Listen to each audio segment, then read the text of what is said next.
Man, happy Saturday. God, what a week. And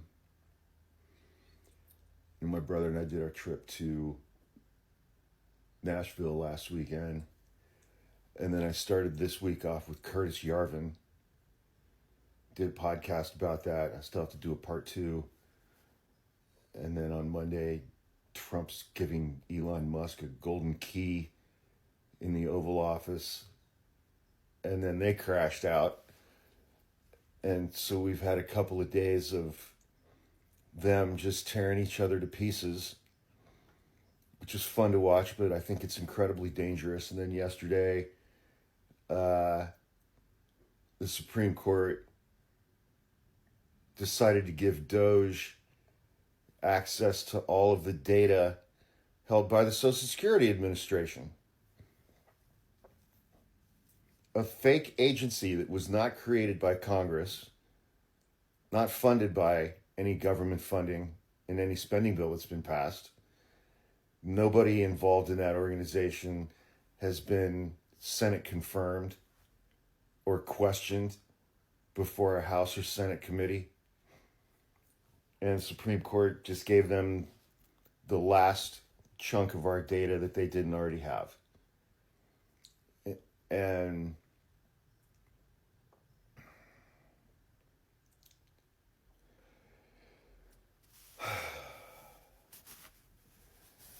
and then Israeli military is just absolutely slaughtering unarmed Palestinian civilians as they show up to get food aid inside the Gaza Strip where they're not allowed to leave. So there's all of that going on.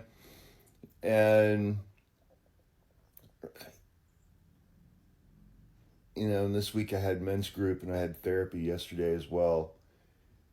And emotionally, the last 8 or 9 days have just really been a bit of a roller coaster. I mean, just a very, very, very, very high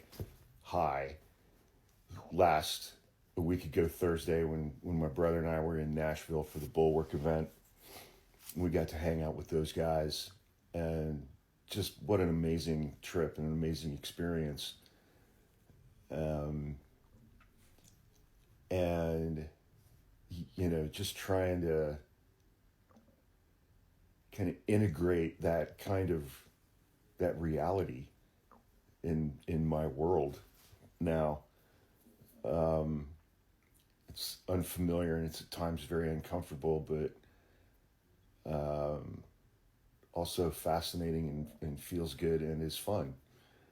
And then we had men's group on Tuesday, and one of the guys said something that it's just one of those things where it was just like I was immediately transported back to when I was 8 years old. And I just started playing drums, and my mom had searched high and low in and around Columbus to find somebody who would give a very hyperactive 8-year-old little boy drum lessons. And she found this guy, this crusty old jazz drummer named Ray Rakel, out at Coil Music in Gahanna, I think out on Hamilton Road, like out by the airport or something, outside of Columbus. And my drum lessons were Thursdays at like 6 or 6:30 after school. And it's like when I would show up for my drum lessons, it was in the music store, and it was in this little room where there were just two little 4-piece drum kits that were facing each other in a room with no windows or anything. And he, and he was in his 60s, amazing guy, and he would smoke the whole time during our drum lesson. And my mom was married to my stepdad at that time. I must have been about 9 or 10, something like that. And my mom was really into therapy and all of that stuff, and she and my stepdad had a very volatile relationship. And every Thursday afternoon was when my mom had group therapy. Because, like in the late 70s, early 80s, like group therapy. I think it was like Gestalt therapy or some shit. I don't remember. She had group therapy. And a lot of times that would get her worked up. She would get home from group therapy, and my stepdad would go back into the back bedroom and start screaming at each other and start fighting. And she would get home, and I would always say, "Don't forget, I got my drum lesson." And she'd be like, "Yep, nope, I got it. I remember. Wait in the car. I'll be out in a few minutes."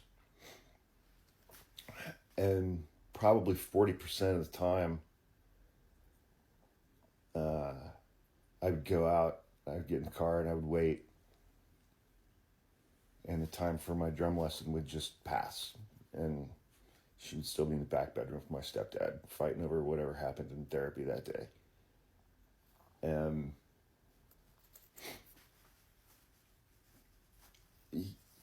to be just immediately transported back to that 8-year-old little boy just wanting to go to his drum lesson. So close in time to when, a week ago Thursday, like 57-year-old Hawk was just on top of the world, kind of living this new existence and this new kind of reality. And then 3 or 4 days later, 8-year-old Hawk pops up again, just wanting the adults in his life to prioritize him, and demonstrate in some way that he was important and mattered. And, just having those two parts. I mean, it's just parts. It's parts therapy. It's IFS stuff. And, 57-year-old me trying to figure out how to bring 8-year-old me with his glasses with the tape on him and his bowl cut,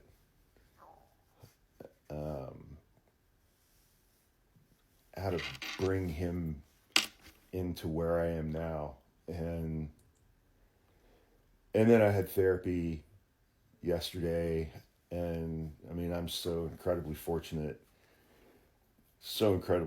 that I found the therapist that I did in January. Trying to integrate these parts,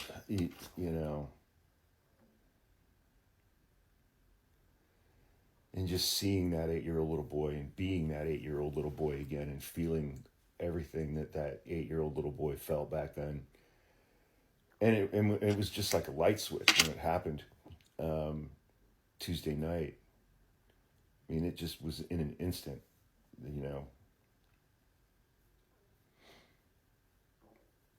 And, navigating